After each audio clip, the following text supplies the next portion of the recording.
Hello all. இன்னைக்கு என்ன வீடியோன்னு பார்த்தீங்கன்னா, ஆடி கிருத்திகை ஸ்பெஷல் தாங்க. நானும் என் ஹஸ்பண்டும் அம்மா வீட்டுக்கு தாங்க போயிருந்தோம். ஸோ அங்க பார்த்தீங்கன்னா, அம்மா காய்கறி அரிஞ்சுட்டு இருந்தாங்க. "குடுங்கம்மா நான் அரியிறேன்" அப்படின்னு சொல்லிட்டு கேட்டு வாங்கி காய்கறி தாங்க அரிஞ்சேன். எதுக்காக நம்ம காய்கறி அரிஞ்சோம்ன்னு பார்த்தீங்கன்னா, சாம்பார், அப்புறம் உருளைக்கிழங்கு பொரியலுக்கும், அப்புறம் வடை செய்வாங்க. அதுக்காக தான் அரிஞ்சு குடுத்துட்டு இருந்தோம். வடை செய்றப்ப அப்பா சொன்னாரு, "திருச்செந்தூர் கும்பாபிஷேகம் போனப்ப வாழைப்பூ எடுத்துட்டு வந்தேன்லம்மா, அதையும் அரிஞ்சு வடை மாவுலயே போடு" அப்படின்னு சொன்னாரு. நானும் அத அரிஞ்சு வடை மாவுல போட்டேங்க. அப்பா மாவிளக்கு ரெடி பண்ணாரு. அதுக்கப்புறம் பார்த்தீங்கன்னா, அம்மா வடை, உருளைக்கிழங்கு பொரியலு, அ அதுக்கப்புறம் பார்த்தீங்கன்னா, நம்ம குடுத்த எல்லா காய்கறியும் போட்டு சாம்பார் செஞ்சிருந்தாங்க. மாங்காய், முருங்கக்காய் எல்லாம் போட்டு. அப்புறம் மெதுவடையும் ரெடி ஆயிருந்ததுங்க. அப்பளமும் ரெடி ஆயிடுச்சு. பாயாசம் மட்டும் தாங்க ரெடி ஆகணும். அதுக்குள்ள பார்த்தீங்கன்னா, நான் லிச்சி கூட தான் போய் விளையாடிட்டு இருந்தேன். ஸோ லிச்சி கூட விளையாடி முடிச்ச உடனே பார்த்தீங்கன்னா, சாமிக்கு தேவையான எல்லாமே ரெடியாவும் அங்க இருந்தது. அம்மா என்ன படைக்க கூப்பிட்டாங்க. ஸோ விளக்கு ஏத்திட்டு 3 இலையில சாப்பாடு போட்டோங்க.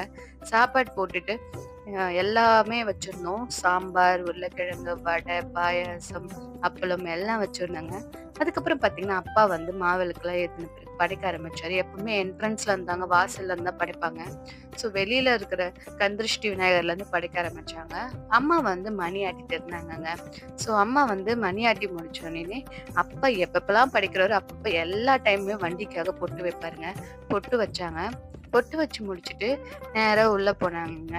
உள்ள போனோனே அந்த டைம்ல நான் தாங்க வத்தி பிடிச்சிட்டு இருந்தேன்.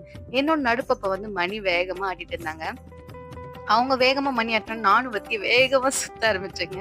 ஸோ இப்படிதான் படைச்சு முடிச்சோம். படைச்சு முடிச்ச பிறகு எல்லாரும் சாப்பிட ஆரம்பிச்சோங்க. அவங்க 3 பேரும் வாழை இலை சாப்பிட்டாங்க என் ஹஸ்பண்டோட சேர்த்து. நான் பார்த்தீங்கன்னா, தட்டுல தாங்க சாப்பிட்டேன்.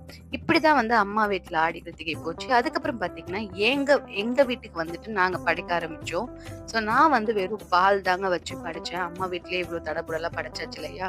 ஸோ எங்க வீட்ல வெறும் பால் வச்சு தான் படைச்சோம். உங்க வீட்ல ஆடி கிருத்திகை எப்படி போச்சுன்னு மறக்காம கமெண்ட் பண்ணுங்க. நம்ம பாண்டி எம்ஜி கப்பல் சேனலை சப்ஸ்கிரைப் பண்ணிக்கோங்க. ஏன்னா நம்ம திருச்செந்தூர் கும்பாபிஷேகம் போன வீடியோவோட விளாக் நம்ம போட போறோம். ஸோ நோட்டிஃபிகேஷனை ஆன் பண்ணி வச்சுக்கோங்க. தேங்க்ஸ் ஃபார் வாட்சிங் காய்ஸ். பாய்.